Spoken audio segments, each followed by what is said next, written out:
Hello and welcome to Disctv, the show that brings you the world of disc golf.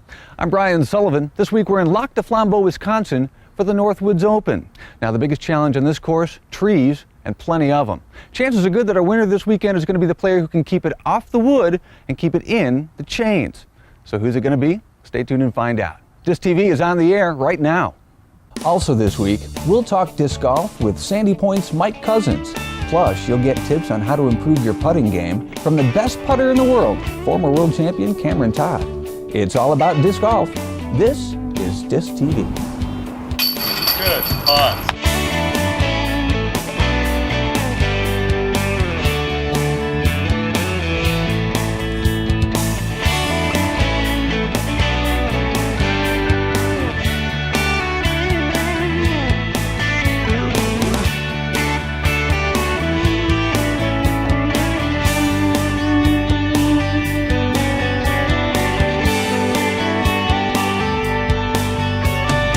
Disctv is brought to you in part by the Professional Disc Golf Association, guiding disc golf into the future. Maceman Disc Golf Gear, expect the best. And by DiscLife.com, the world leader in disc golf. Welcome to Disctv's coverage of the 2002 Northwoods Open here at the Sandy Point Resort in Lac Du Flambeau, Wisconsin.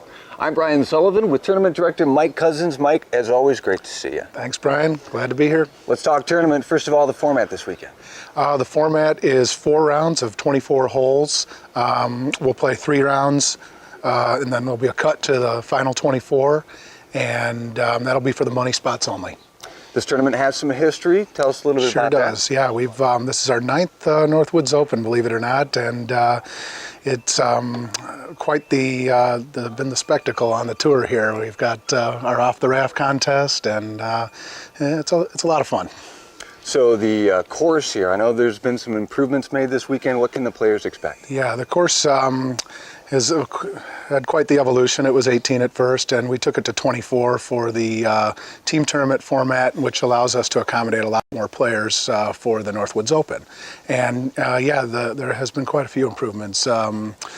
Cement tee pads on every hole now, and the fairways have been cleared out quite a bit. There used to be quite a lot of shul out there, and there's not as much anymore. And I owe that to my course pro Waldo Stolpa. So, and if a player is coming here to Sandy Point for the first time, what kind of game do they need to bring with them? Wow, bag of tricks, every different shot on the board, overhand, sidearm. Anything you can pull out of your bag of tricks to get you back in the fairway, you're going to need that. And Mike, what players are here, and who have you got your eye on to possibly come out as the winner this weekend? Well, in the Open division, Barry Schultz has won this tournament probably the last 6 or 7 years, I believe. So he's pretty well dominated here. But I've got a couple people I think are going to give him a run for his money. John Drummond from the Twin Cities always plays well out here, and his game has been working real well. Cam Todd, coming off his win last week at Rumbletown, is quite sure is going to do well here too. And also we got a guy from Illinois, Darren Johnson, who comes up here and just has this course dialed. So those are my predictions, but I think Barry's the one. Mike Cousins, we'll talk to you again real soon. Okay. Right now, let's get you out to the action.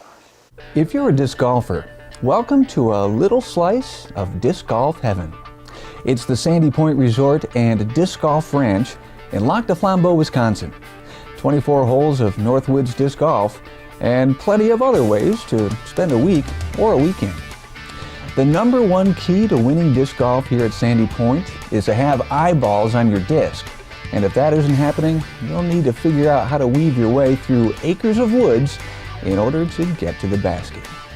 We begin with highlights from the Masters Division, where Sammy Justo was making it happen with a solid putting game. Justo had a slow start compared to the rest of the field, but a round-leading 9 under par 63 in round 2 would blast Justo onto the leader card. Dan Harbeck of Illinois was shooting well through most of the weekend, although he would stumble in round 2, carding a 1 under par 71. As a result, Harbeck needed to make some big putts like this in round 3, when he beat out the rest of the field for a best score that round of 7 under par. Here's Wisconsin's Brad Wendt. PDGA number 2071. He's a great tournament director, but can he hang with the big dogs here in the Masters division? Oh yeah, buddy. Wendt was threading the needle all weekend long with big drives like this one, and he would consistently shoot under par every round. Larry Ast is another Wisconsin master who came here planning to take home the goods, and after 3 rounds he tied it up with Wendt thanks to some big clutch putts. Pressure? What pressure? After the final round, it's still tied up, and we go to a sudden death playoff. Hole 1, and it's a push. Hole 2 now, and Wendt is in the shoal and fires a long desperation shot that just misses. Now on the putt, and Wendt picks a bad time to choke.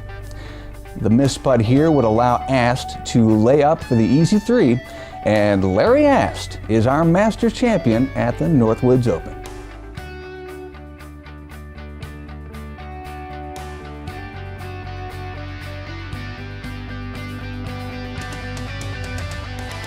To the Open Division.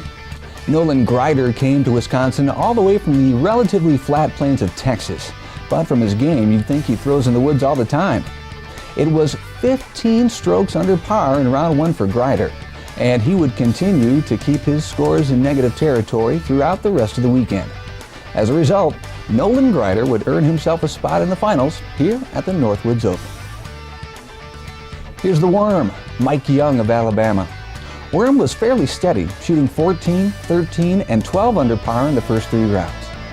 Here's the putt of the weekend. If there's a tree in your way, simply take the high Anheuser route right over that bad boy. And Worm takes this one to the house. Now that is making it happen, and Worm was happening all weekend long. Worm, of course, is the protege of this guy, 2001 world champ Cameron Todd of Georgia. Todd was feeling really good in round 1 when he would shoot an incredible 20 strokes under par. Let's figure this out. No bogeys, 4 pars, 20 deuces over 24 holes. As you might guess, that would be a new course record for the folks at Sandy Point, and Cameron Todd would be coasting into the finals. Finally, it's Wisconsin homeboy Barry Schultz, who was one of the first players to ever shoot this course years ago. The current national champion was all about consistency this weekend, as in consistently parking his drives and consistently hitting his putts. As a result, 15 under and a pair of 14s. He struggled with his mental game in the last event here, but not this time, and Barry Schultz is ready to tangle in the final showdown here at the Sandy Point Resort.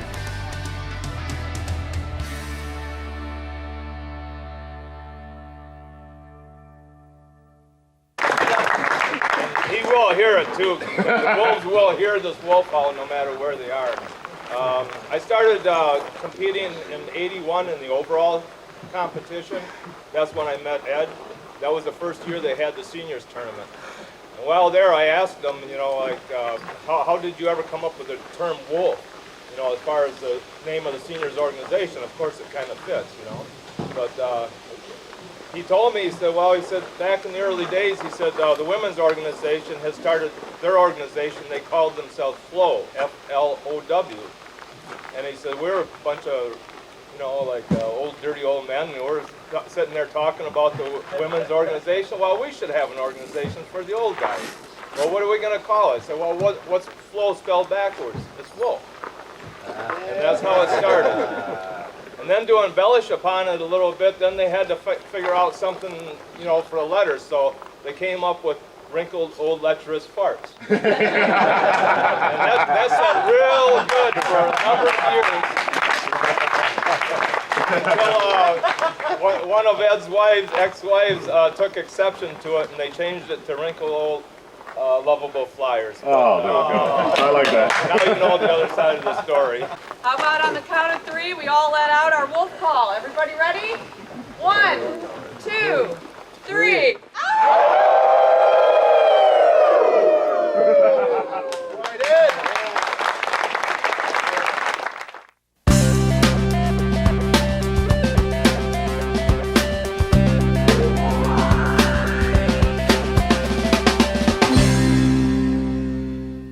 All us disc golfers love to get out as often as possible to our local park and throw around, right? Well, rarely do you get an opportunity to come to a resort setting and play your favorite game. But you can do that here in the Northwoods of Wisconsin at the Sandy Point Resort and Disc Golf Ranch.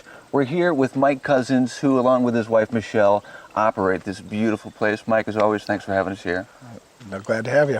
Now, you came from humble beginnings here. Give us a little bit of the background. Well, we sure did.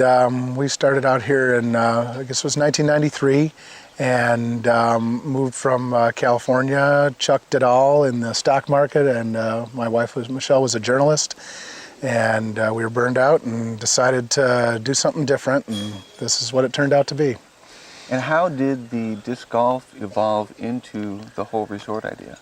Well, it's a good question. I knew before we even moved here that I wanted to have some kind of disc golf course on my property, whatever property that might be. I never envisioned it to be a resort necessarily, but that's the way it turned out. And we have 45 acres here, so plenty of room to put a disc golf course on, and we're loving it. Now, there isn't just disc golf here. What are some of the other things folks can find when they come and spend a week or a weekend? Well, we've got a lot of activities here. We've got 500 feet of lake frontage that includes every kind of boating you might imagine. Great fishing out there on Squaw Lake. We've got basketball, volleyball, horseshoes, just a really complete family activity resort. And of course, the disc golf course, which has been getting worked on for all these years, is now a beautiful championship course. You've got a terrific pro shop. I mean, the place is just fabulous. Thanks, Brian. I have to agree with you. We put a lot of money and time into it, and I think it's evolved into a sort of a country club atmosphere for disc golfers. Now, if someone is coming here just to play around a golf and then they're going to take off again, it is actually a pay-to-play course in that situation, right? Absolutely, absolutely, yes. We charge a $4 green fee right now, which I guess in the scheme of things is pretty cheap for an all-day golf play compared to, say, ball golf or even miniature golf. So, like, if I am going to play miniature golf, I can probably expect to pay $6-8 for maybe 45 minutes. Yeah. Whereas here, you've got the beautiful concrete tee pads, which at my local park, may or may not have something like that. Yeah, we decided a long time ago that we were going to try and put all the money from the green fees back into the course till we got it to a point where we were happy with how beautiful it has become. So we're getting to that point, but I think it'll never be done because I'm always coming up with a new plan. That's why there's not a map of the course, because I'm always changing things and making it better and trying to make it even more world class than it is.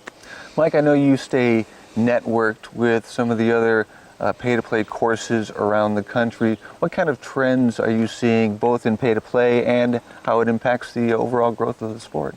Well, I think definitely the future of the sport is going to pay-to-play. And again, I think this is where you can improve your course that way. Some of the public courses in the country are even going to pay-to-play, say Token Creek down in Madison.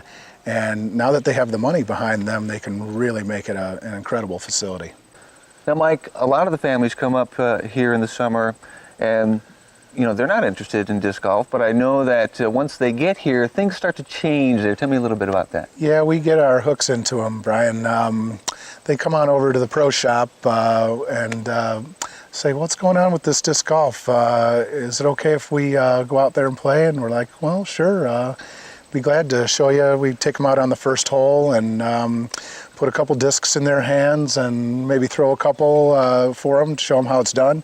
And send them on their way. And next thing you know, they're back in the pro shop, buying discs, bags, towels, taking all the stuff back down to their home course, wherever that may be, and getting together with their friends and family down there and playing. And then next year they come up and talking about what the great courses down there, and how we couldn't wait to get back up to Sandy Point. So it's really it's a great family activity as well. Mike, that just says to me, it's just one more indication that as people are exposed to this sport, they just rush to this game. And once they're in it, they're in it. They sure do. They sure do. And we're glad to tell them anything they need to know about it and get them back up here every year for their family vacation and play some more. So, Mike, if I'm bringing my family here, Tell me a little bit more about what I can expect. Now, there are cabins, right? Yeah, we have 7 cabins here, Brian, anywhere from a smaller 2-bedroom to a really large lodge, almost 4-bedroom, 3-bathroom. And we call them rustically modern. Most of them were built in the last 8 years. And we've really updated the resort to not just have your typical fishing shack up Oh, here. no, these are not fishing shacks. No, They're pretty incredible, and we designed and built most of them ourselves, and I think we've really taken it to the next level. The people want the deluxe cabins now, not the fishing shacks, and so I think we've really done that here, and they're great. They have all of them have microwaves, coffee makers, everything you need for an incredible stay in the Northwoods, and you still have all the outdoor amenities after that. And if I want more information or maybe even to make a booking, is there a website I can go to? There sure is. It's an excellent website designed by my wife, Michelle. It's sandypt.com, and you'll find everything you need to either book a cabin or find out more about the Disc Golf Ranch. And I can personally guarantee if you bring the family to the Sandy Point Resort and Disc Golf Ranch, you will have a terrific time. Mike, thanks so much for having us. My pleasure, Brian.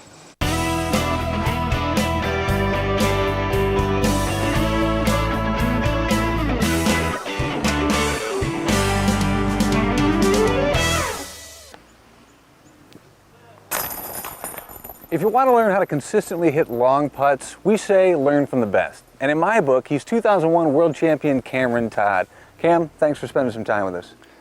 You're welcome. How you doing, Brian? Good, thanks. So, first of all, tell me your philosophy behind putting. I mean, how important is putting to winning disc golf? Well, putting is probably I'd say the most important fundamental to disc golf. It probably takes it's probably about 60% of the game, actually. You can always be a good driver and play well, but you can be a bad driver and play well with putting. So fair enough. So when you step up to make a putt, what's going through your head? Tell me about the mental aspect of putting. Well, if I'm putting correctly, then nothing's going through my head. But if I'm a little off my game, then anything can be going through my head. I think that's the key, is to just be able to step up and have nothing in your head. As soon as you approach your lie, you should have already thought about anything that could happen, will happen, should happen. If you're going to think about it then. But when you step up, you should be done. You should know what you're going to do, you should have the task at hand, and you should be ready to perform it. So are you saying then that you're actually thinking about your putt before you even get to your lie? Yes. Probably as soon as it touches the ground, I'm starting to think about what I have to do, maybe where it's at. Sometimes you don't know, so you don't want to get too into it because you go up there and it's completely different, but you have to be willing to accept that also if you're going to start thinking about it early. So help me to understand this. You say you think about nothing. Then do you look at something? Are you looking at a particular spot on the target, or you just... Yeah, everything comes into play. There's probably 100 things you could go through, but when it comes down to it, the blank feeling, the blank stare and the nothingness through your head puts your body on track, and it has that automatic repetition that you've practiced at home. It allows it to come out more naturally.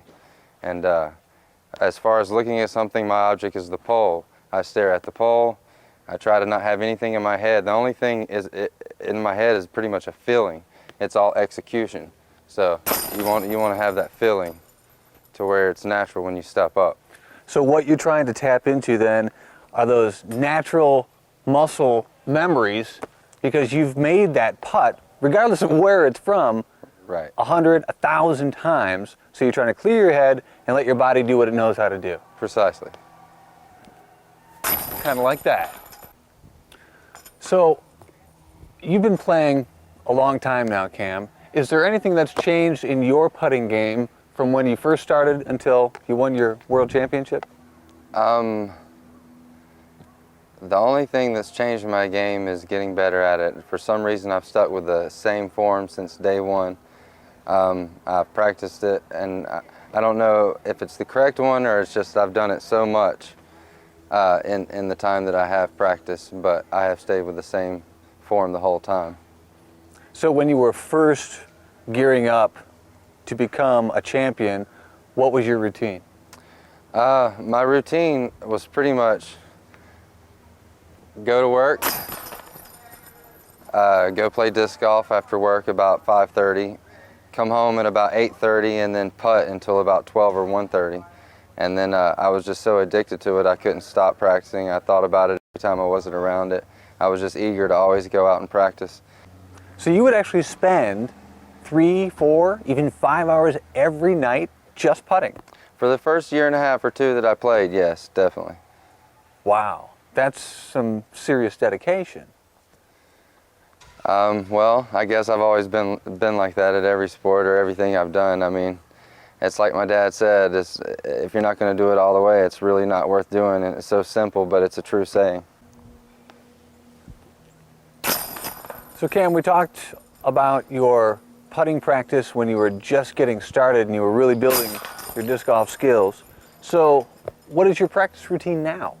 Well, my practice routine now is pretty much, I'm a stickler for the 35 footers. I stand at about 35 and I try to get repetition as much as possible. Sometimes you don't have 20 discs to do repetition, so you can get someone to stand at the basket and send them back to you, and you can get a good repetition workout that way, or you can just get your 20 putters, and it's really good for the game. And is there a certain number of putts or a certain time length you will spend doing that? If you get a little tired and you think you've putted enough, you probably need to putt a little bit more. And then after you've done that, you're probably good to go. And if you're a real fanatic, you could probably go a little bit more. There's never enough. You know, if you've got the time, there's no better way to spend it than on what you love and what you want to be good at. As far as on play, I do have a routine. Like I said, I'm already thinking about my putt, and by the time I get up to it, when I mark my lie, I'm done thinking. I step back, I get up to it, I look, I do my little bounce, and I just pop.